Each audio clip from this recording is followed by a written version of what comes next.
चूजा बहुत उदास हो गया, लेकिन फिर भी उसने बंदर की बात मानी और आगे बढ़ गई। और इस बार वो एक मम्मी हंस को देख लेती है जो अपने बच्चों को नदी में तैरा रही थी।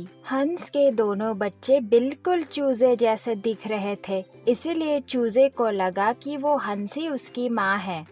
चूजा बहुत खुश हुआ। आप ही मेरी माँ हो ना? मैंने आपको कहाँ कहाँ नहीं ढूंढा माँ। पहले गाय, फिर मोरनी, फिर बंदर, लेकिन अब जाकर आप मुझे मिल ही गई माँ। ओ नन्हे चूजे, मुझे माफ करना नन्हे, मैं तुम्हारी माँ नहीं हूँ। मैं तो एक हंस हूँ और तुम एक मुर्गी। लेकिन तुम फिक्र मत करो नन्हे चूजे, तुम थोड़ा और आगे जाओ, तुम्हें तुम्हारी माँ जरूर मिलेगी। लेकिन ऐसा कैसे हो सकता है? आपके दोनों बच्चे तो बिल्कुल मेरे जैसे दिख रहे हैं, उनका रंग भी पीला है। ओ प्यारे चूजे, क्योंकि मेरे बच्चे भी अभी चूजे हैं, इसीलिए उनका रंग भी पीला है। वो बड़े होकर बदल जाएंगे, बिल्कुल मेरी तरह। नन्हा चूजा बहुत उदास हो गया, उसकी सारी उम्मीदें टूट चुकी थी। लेकिन फिर भी नन्हा चूजा निराश होकर भी आगे बढ़ता रहा और इस बार उसकी तलाश खत्म होने वाली थी। वो इस बार अपनी माँ से मिलने वाली थी जो अपने तीनों बच्चों को नदी के पास खाना खिला रही थी।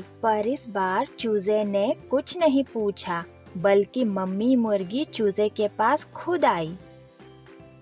ओ मेरी प्यारी बच्ची, तुम अंडे से बाहर आ गई और अकेले इतनी दूर चली भी आई।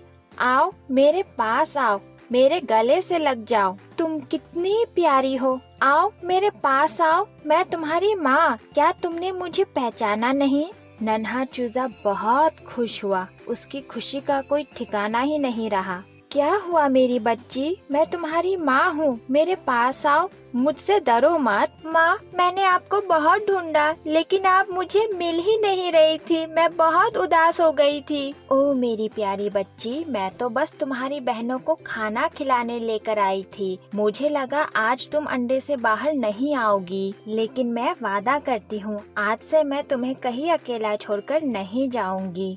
नन्हे चूजे को अपनी माँ और अपना पूरा परिवार मिल गया और आज की कहानी का अंत हो गया।